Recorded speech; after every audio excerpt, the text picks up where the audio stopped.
Hello everyone.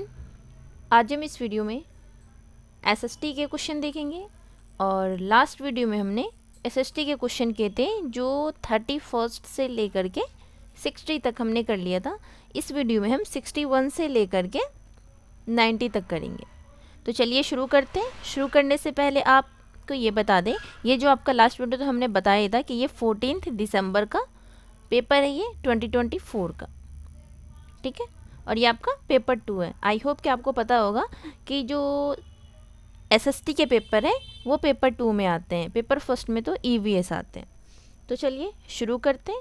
शुरू करने से पहले आप वीडियो को लाइक करें, शेयर करें। अगर आप इस चैनल पर नए हैं तो चैनल को सब्सक्राइब ज़रूर करें ताकि आने वाले सारे नोटिफिकेशन आपको मिलते रहे। क्वेश्चन नंबर 61 कहता है, कथन ए कहता है, कथन ए और बी पर विचार कीजिए तथा निम्नलिखित में से सही विकल्प का चयन करना है। ठीक है, सही विकल्प का चयन करना है आपको। तो क्वेश्चन फर्स्ट देखते हैं, ऑप्शन फर्स्ट देखते हैं।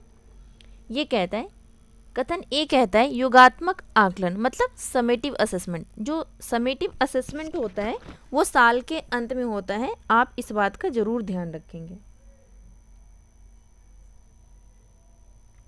और जो फॉर्मेटिव असेसमेंट होता है वो पूरे साल कंटिन्यू चलता रहता है। ठीक है, आगे हम देखते हैं। कहता है योगात्मक आकलन शिक्षण अधिगम प्रक्रिया की शुरू से अंत तक विद्यार्थियों की प्रगति का निरीक्षण करती है। क्या ये बात सही है? आपका गलत बात है ये। मैंने आपको पहले ही बताया कि जो समेटिव योगात्मक आकलन होता है वो साल के एंड में जो आपका फाइनल टर्म का जो पेपर होता है उसे हम समेटिव असेसमेंट मतलब योगात्मक आकलन कहेंगे। पर यहाँ आगे क्या कह रहा है, शिक्षण अधिगम प्रक्रिया के शुरू से अंत तक। शुरू से अंत तक क्या होता है? फॉर्मेटिव असेसमेंट होता है, ना कि समेटिव होता है। इसलिए आपका फर्स्ट गलत हो जाएगा। कथन बी कहता है रचनात्मक आकलन पाठ्यक्रम के अंत में होता है मतलब formative assessment conduct at the end of source. गलत, ये भी आपका गलत हो जाएगा। बात अगर यहाँ पे फॉर्मेटिव होता, नीचे समेटिव होता और आगे का स्टेटमेंट सेम होता तो आपके ये क्वेश्चन सही हो जाते। ठीक है, तो आपके दोनों गलत हो जाएंगे। Option number third is the right answer. I hope कि आप समझ गए होंगे। क्वेश्चन नंबर 62 कहता है,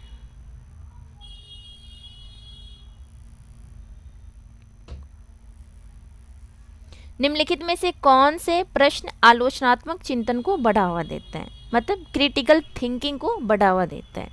तो फर्स्ट कहता है वे विभिन्न तरीके क्या हैं जिनके द्वारा सरकार सभी को स्वास्थ्य सेवाएं प्रदान करने हेतु कदम उठा सकती है, चर्चा कीजिए। क्या ये आलोचनात्मक चिंतन है? बिल्कुल सही बात है, ये आपका सही हो जाएगा। बी कहता है अमेजन की तुलना में गंगा नदी में प्रदूषण मानव जीवन को व्यापक रूप से प्रभावित करेगा, कथन की जांच कीजिए। बिल्कुल सही बात है, ये आलोचनात्मक चिंतन में आएगा। सी कहता है ब्राज़ील एवं भारत की भू आकृति के बीच भेद कीजिए। ये आपका वन वर्ड आंसर है, तो ये आपका चिंतन के अंदर, आलोचनात्मक चिंतन के अंदर नहीं आएगा। तो जब आपका सी नहीं आएगा तो जिस जिस ऑप्शन में आपका सी है वो आपका आंसर नहीं होगा। ठीक है, तो फर्स्ट में सी है, आपका आंसर नहीं होगा। थर्ड में सी है, ये भी नहीं होगा। फोर्थ में सी है, ये भी नहीं होगा। तो आपका सही आंसर हो जाएगा option number second is the right answer. A और बी सही है आपका। डी देख लेते हैं क्या कहते हैं, हिमालय की महत्वपूर्ण विशेषताओं का वर्णन कीजिए। मुगल प्रशासन में जमींदार की भूमिका क्या थी? तो ये सी डी ई तीनों गलत था, आपके जो सही है ए एंड बी।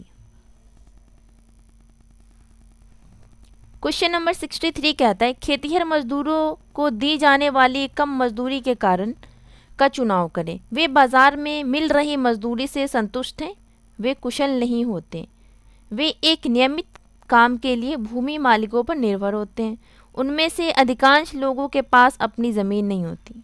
तो बताएं इसका सही आंसर क्या होगा?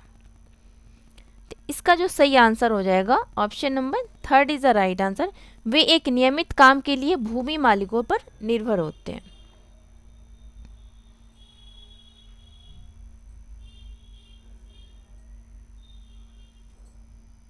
क्वेश्चन नंबर 64 देखते हैं। छात्रों के लिए सामाजिक विज्ञान पाठ्यक्रम के गतिविधियों को और अधिक आकर्षक बनाया जा सकता है। कैसे बनाया जा सकता है? फर्स्ट कहते हैं व्याख्यान तो लेक्चर मेथड हो गया। लेक्चर मेथड ना प्राइमरी लेवल पे काम नहीं करता है, ये अपर लेवल पे जहाँ पे बहुत सारे स्टूडेंट हैं, संख्या उनकी बहुत ज़्यादा है, तो वहाँ लेक्चर मेथड से ही आप समझा सकते हैं। ठीक है, तो आपका फर्स्ट तो नहीं होगा। सेकंड कहता है प्रौद्योगिकी और मल्टीमीडिया संसाधनों को शामिल करने से, बात तो सही है, आकर्षक बनाया जाता है। और जहाँ केवल आएगा वो तो आपका आंसर होगा नहीं, तथ्यों आंकड़ों को याद भी नहीं करना है, तो आपका जो सही आंसर हो जाएगा option number second is the right answer, प्रौद्योगिकी और मल्टीमीडिया संसाधन का शामिल करने से।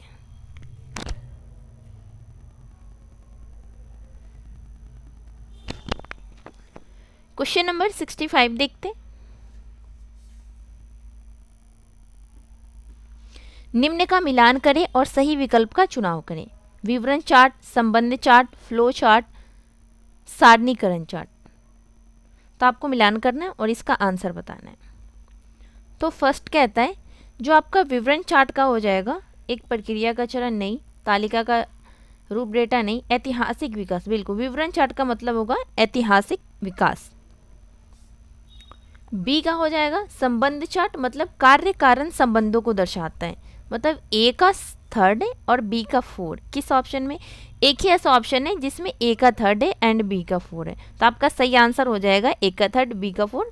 ऑप्शन नंबर सेकंड आपका सही आंसर हो जाएगा। बाकी हम देखते हैं जो फ्लो चार्ट होता है वो एक प्रक्रिया के चरण है। ठीक है, सी का फर्स्ट हो जाएगा। और सारणीकरण चार्ट जो होता है तालिका के रूप में डेटा, ऑप्शन नंबर इसका सेकेंड हो जाएगा। आई होप कि समझ गए होंगे। नेक्स्ट क्वेश्चन पे चलते हैं। क्वेश्चन नंबर 66 कहते हैं न्यायपालिका की स्वतंत्रता दर्शाती है।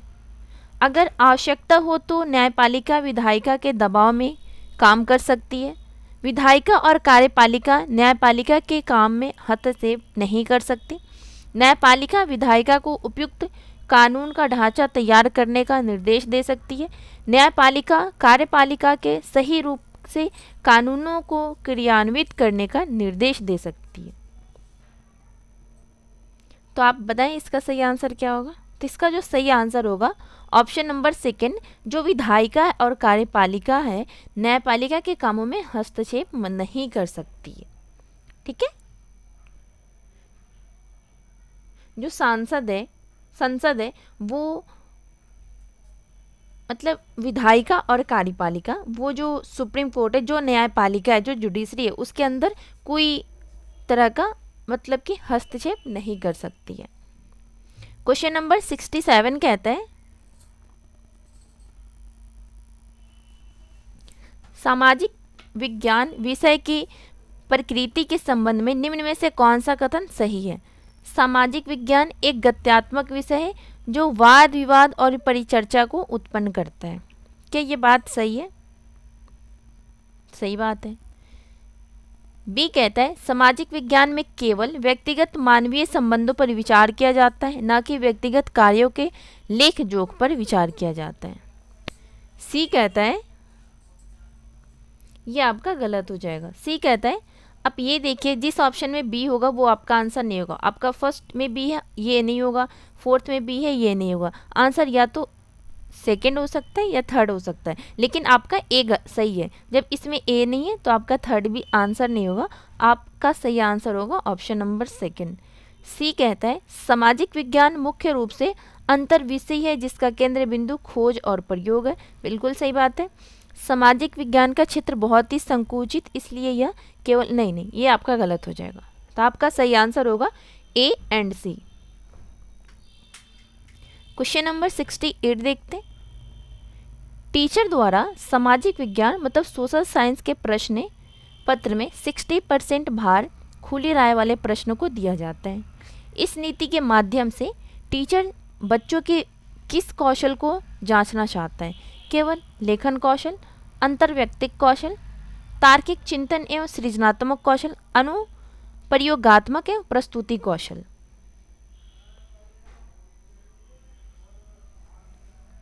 इसका जो सही आंसर हो जाएगा ऑप्शन नंबर आपका केवल, जहाँ लेखन कौशल नहीं आएगा। अंतर व्यक्तिक कौशल नहीं आएगा। आपका सही होगा तार्किक चिंतन एवं सृजनात्मक कौशल एंड अनुप्रयोगात्मक एवं प्रस्तुति कौशल। ऑप्शन नंबर आपका सी एंड डी सही है। तो सी एंड डी किस ऑप्शन में है? एक सेकेंड, हाँ, आपका सी और डी सही हो जाएगा। सी और डी किस ऑप्शन में है? तो option number third is the right answer. Question number 69 देखते हैं।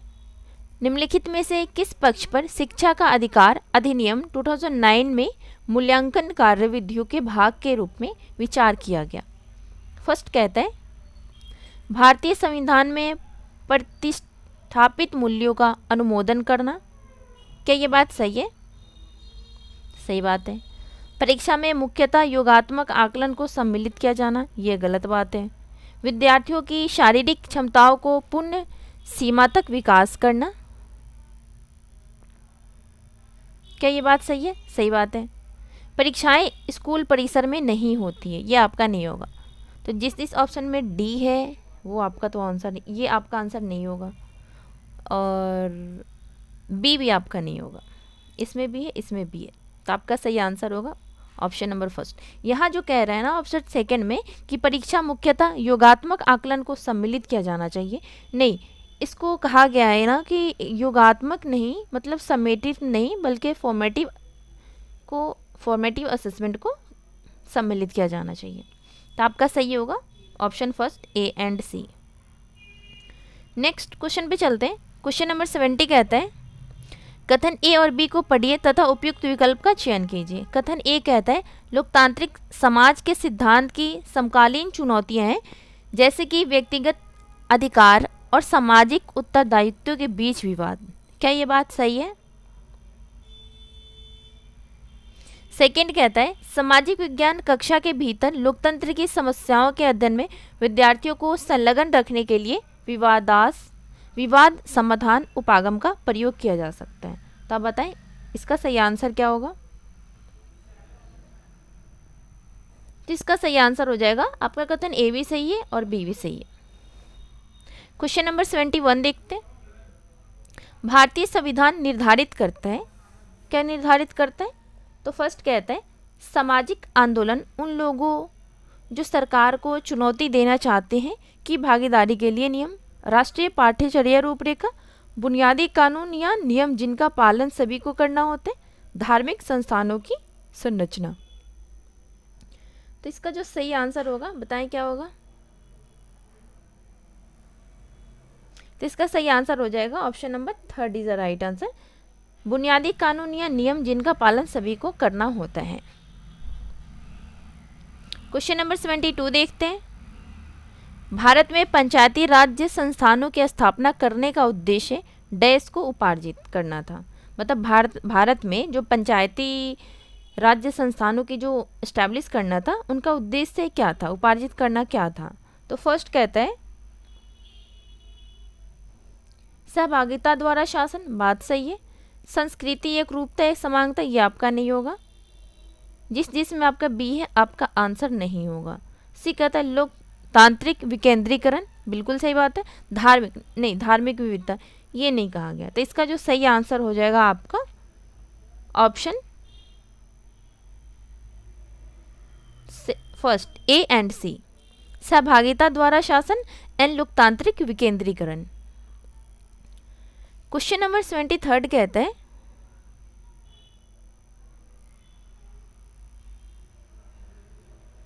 निम्नलिखित में से कौन से विषय मिडिल स्कूल विद्यार्थियों के लिए अति उपयुक्त है? मतलब कौन से विषय है जो मिडिल स्कूल विद्यार्थियों बच्चों के लिए अति उपयुक्त है? इतिहास में महात्मा गांधी का योगदान,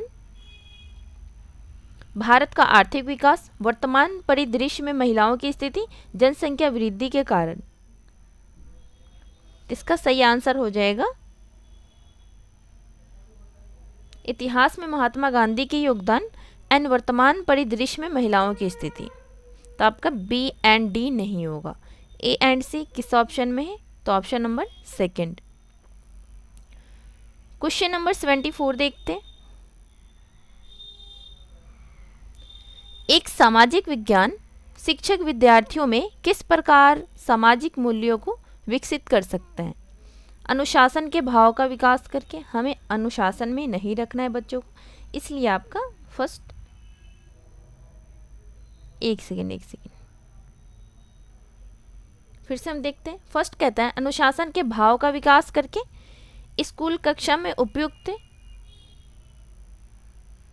अच्छा विकास करके, अनुशासन के भाव का विकास करके स्कूल कक्षा में उपयुक्त रूप से व्यवहार करके, विद्यार्थियों को व्यावसायिक फिल्म देखने के लिए कहना, कक्षा स्कूल परिवेश में उपयुक्त लोकतांत्रिक मूल्यों का पालन करके। तो इसका सही आंसर हो जाएगा ऑप्शन नंबर, आपका थर्ड नहीं होगा, बाकी सारे सही हैं। तो जिस ऑप्शन में थर्ड है वो आपका आंसर नहीं होगा। तो सही आंसर होगा ऑप्शन नंबर 4। क्वेश्चन नंबर 25 देखते हैं। कौन सी शिक्षण विधियां सामाजिक विज्ञान में आ रही चुनौतियों से पार पाने निपटने हेतु उपयुक्त हैं? विशिष्ट से सामान्य तक, बिल्कुल सही बात है। जटिल से सामान्य तक, बिल्कुल नहीं। जिस ऑप्शन में आप बी है वो आपका आंसर नहीं होगा। तो आपका सही आंसर होगा ऑप्शन नंबर 4। ज्ञात से अज्ञात की ओर, बिल्कुल सही बात है। विश्लेषण से संश्लेषण तक। क्वेश्चन नंबर 76 देखते हैं।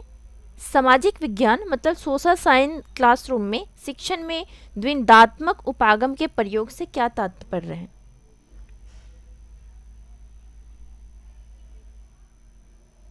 फर्स्ट कहते हैं विद्यार्थियों की भूगोल की समझ को समृद्ध बनाने हेतु मानचित्रों एवं एटलसों का प्रयोग करना। ज्ञान के विकास की मुख्य विधि के रूप में विद्यार्थी और शिक्षक के बीच वार्ता का प्रयोग करना। विद्यार्थियों में रुचि उत्पन्न करने हेतु कक्षा में ड्रामे का प्रयोग करना। अमूर्त अवधारणाओं को स्पष्ट करने हेतु उदाहरणों एवं दृश्यों का प्रयोग करना। तो आपका सही आंसर हो जाएगा ऑप्शन नंबर 2। ज्ञान के विकास की मुख्य विधि के रूप में विद्यार्थियों और टीचर के बीच वार्ता का प्रयोग करना। क्वेश्चन नंबर 77 देखते हैं। कहता है कक्षा में टीचर द्वारा पूछे गए कौन से प्रश्न अन्वेषणात्मक और आलोचनात्मक प्रश्न की श्रेणी में आते हैं? हिमालय के सबसे दक्षिणी भाग को क्या कहा जाता है? ये वन वर्ड आंसर है, तो ये आलोचनात्मक में नहीं आएगा। सेकंड कहता है क्या सूर्य एक तारा है और क्यों? तो ये आपका आलोचनात्मक में आएगा। सी कहता है उत्तरी मैदान में अधिक जनसंख्या निवास करती है, क्यों करती है? ये भी आपका आएगा। पाक के जल संधि किन देशों के बीच से गुजरती है? ये वन वर्ड क्वेश्चन है, तो ये आपके आलोचनात्मक प्रश्न के अंदर नहीं आएगा। कौन कौन सा आएगा? या तो बी आएगा या सी आएगा। तो आपका सही आंसर हो जाएगा ऑप्शन नंबर 2 बी एंड सी।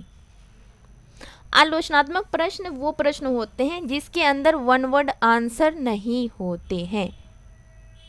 मतलब आलोचनात्मक प्रश्न वो होते हैं जिसका कोई एक आंसर नहीं हो सकता है, वो आपके आलोचनात्मक में आएंगे। पर जो ना वन वर्ड आंसर होते हैं जिस क्वेश्चन के, वो आलोचनात्मक के अंदर नहीं आएंगे। क्वेश्चन नंबर 78 देखते हैं। एक सेकेंड।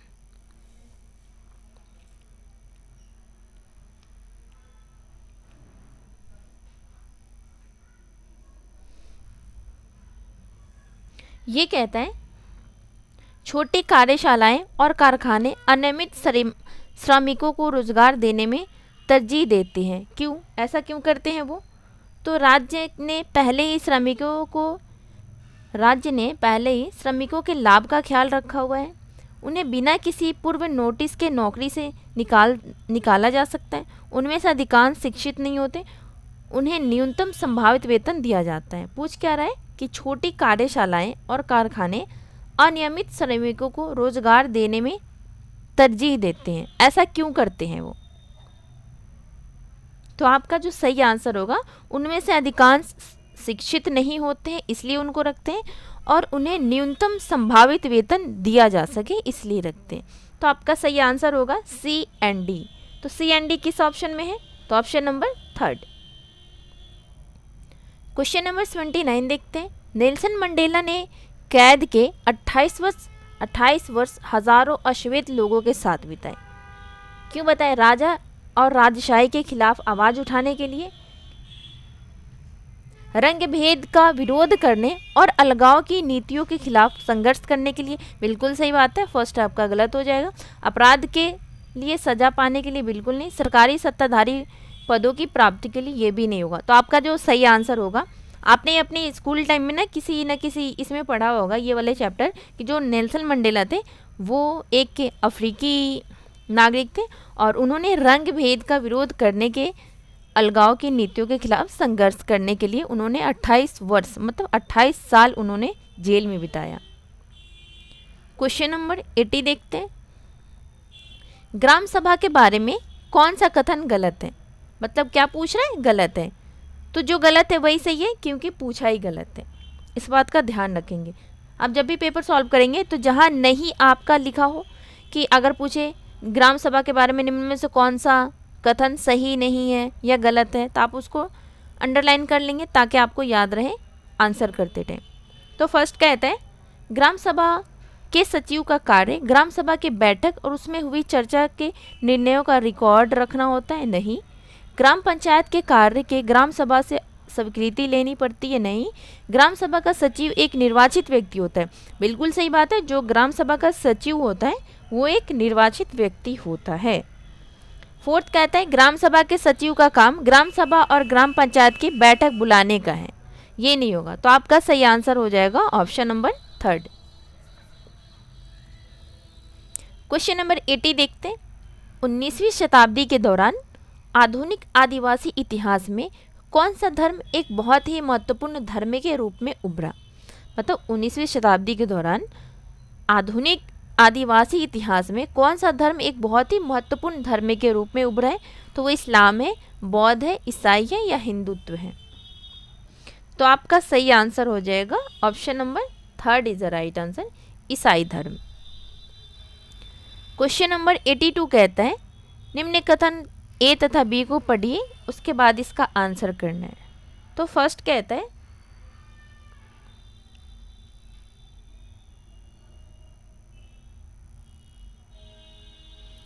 1909 में बने गवर्नमेंट ऑफ इंडिया एक्ट ने कुछ हद तक भारत में निर्वाचित प्रतिनिधित्व की व्याख्या को मंजूरी दी थी।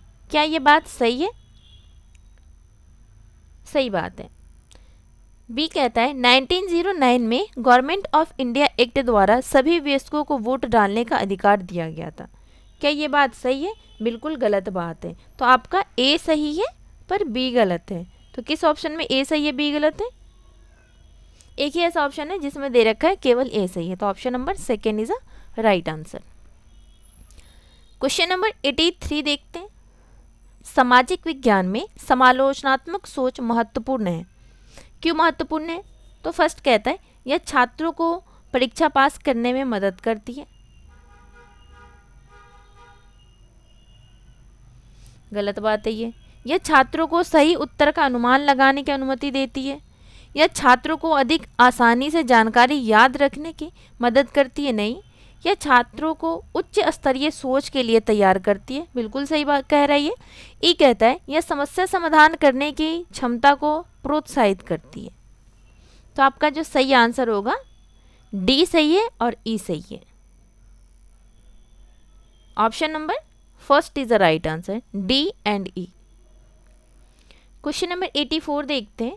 भारतीय राज्यों और केंद्र शासित प्रदेशों में निर्धनता की प्रवृत्तियां एवं उनके तुलनात्मक अध्ययन को समझने हेतु सर्वोत्तम शिक्षण अधिगम प्रणाली कौन सी होगी? विचारावेश प्रक्रिया, ब्रेन स्ट्रॉमिंग, क्षेत्र भ्रमण, वाद विवाद, द्वितीयक आंकड़ों का विश्लेषण। तो इसका जो सही आंसर हो जाएगा option number 4 is the right answer, द्वितीयक आंकड़ों का विश्लेषण। क्वेश्चन नंबर 85 देखते हैं। कौन से प्रश्न संज्ञानात्मक क्षमताओं के मूल्यांकन पक्ष को आंकते हैं? कौन से प्रश्न हैं? तो फर्स्ट कहता है पोषण अभियान भारतीय बच्चों के पोषण स्तर को सुधारने हेतु एक महत्वपूर्ण कार्यक्रम, साक्ष्यों सहित कथन की जांच कीजिए। 2 शताब्दियों के भारत में औपनिवेशिक शासन ने भारत को अनिवार्य सामाजिक परिवर्तन की स्थिति में छोड़ दिया है। क्या आप इस कथन से सहमत हैं? व्याख्या कीजिए। सी कहता है जनधन योजना की महत्वपूर्ण विशेषताओं का वर्णन कीजिए।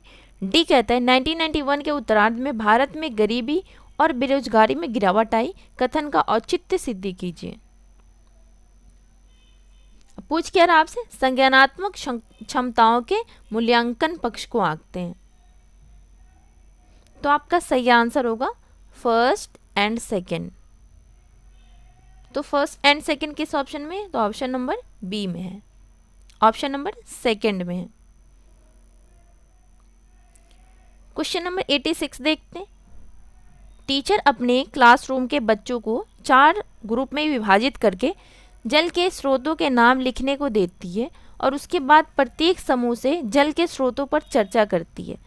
पाठ्य योजना मतलब लेसन प्लान के 5 ई उपागम के तहत यह निम्न में से कौन सा सबसे पहले प्रयास करेगी? संलग्न करना, अन्वेषण करना, मूल्यांकन करना, विस्तार करना। आपसे पूछ क्या रहा है? पाठ्य योजना के 5 ई उपागम के तहत निम्न में से कौन सा सबसे पहले प्रयास करेगी? तो सबसे पहले संलग्न करना, option number first is the right answer, engage करना। क्वेश्चन नंबर 87 देखते हैं। एक टीचर चाहती है कि बच्चे ग्राम पंचायत जैसे सरकारी निकायों के कामकाज को समझे। कौन सा आंकड़े संग्रहण का स्रोत प्रत्यक्ष और प्रामाणिक जानकारी प्रदान करेगा? पाठ्यपुस्तक, अखबारी लेख, अध्ययन, यात्रा, जीवनी। पूछ क्या रहा आपसे? ग्राम पंचायत जैसे सरकारी निकायों के कामकाज को समझने के लिए। तो आपका सही आंसर हो जाएगा option number third is the right answer, अध्ययन, यात्रा। क्वेश्चन नंबर 88 देखते हैं। एक धारणा के विज्ञान के लिए एक तकनीकी दिमाग की आवश्यकता होती है और लड़कियां तथा महिलाओं तकनीकी चीज़ों से निपटने में सक्षम नहीं होते। यह क्या दर्शाता है? अज्ञानता? बिल्कुल नहीं। रूढ़िबद्ध धारणा, जातिवाद भी नहीं होगा, निरक्षरता भी नहीं होगा। तो आपका सही आंसर होगा ऑप्शन नंबर सेकंड, रूढ़िबद्ध धारणा है ये कि लड़के इसी सिर्फ अच्छा काम कर सकते हैं, लड़कियां नहीं कर सकती। क्वेश्चन नंबर 89 देखते हैं। एक क्षेत्र भ्रमण के लिए बच्चों में किस कौशल को पहले विकसित करना चाहिए? मतलब एक फील्ड ट्रिप पे बच्चे जाते हैं तो कौन से ऐसे फर्स्ट स्किल है जिसका डेवलप पहले करना चाहिए? तो वो तर्क कौशल है, विश्लेषण कौशल है, अवलोकन है या प्रयोग कौशल है? तो इसका सही आंसर हो जाएगा option number third is the right answer. क्षेत्र भ्रमण में सबसे पहले अवलोकन कौशल को, स्किल को डेवलप करना चाहिए। क्वेश्चन नंबर 90 देखते हैं। आज का लास्ट क्वेश्चन है ये।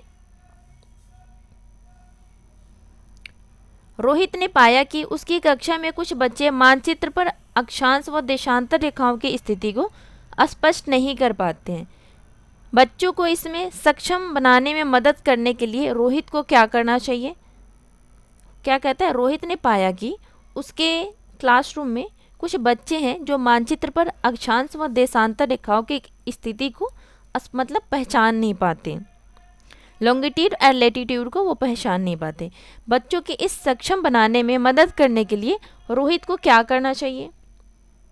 प्रायोगिक अनुसंधान, केस अध्ययन, अनुभाविक अनुसंधान, क्रियात्मक अनुसंधान। Option number fourth is the right answer, action research करना चाहिए। ठीक है, तो इस वीडियो में हमने एसएसटी के क्वेश्चन देखे। कहाँ से? तो 61 से लेकर के 90 तक। आई होप कि आपको ये वीडियो पसंद आएगी और आप इस वीडियो को ज़रूर देखें, जितना हो सके आप प्रैक्टिस ज़रूर करें। मिलते हैं आपसे नेक्स्ट वीडियो में। वीडियो को लाइक करें, शेयर करें। अगर आप इस चैनल पर नए हैं तो चैनल को सब्सक्राइब ज़रूर करें। Thank you.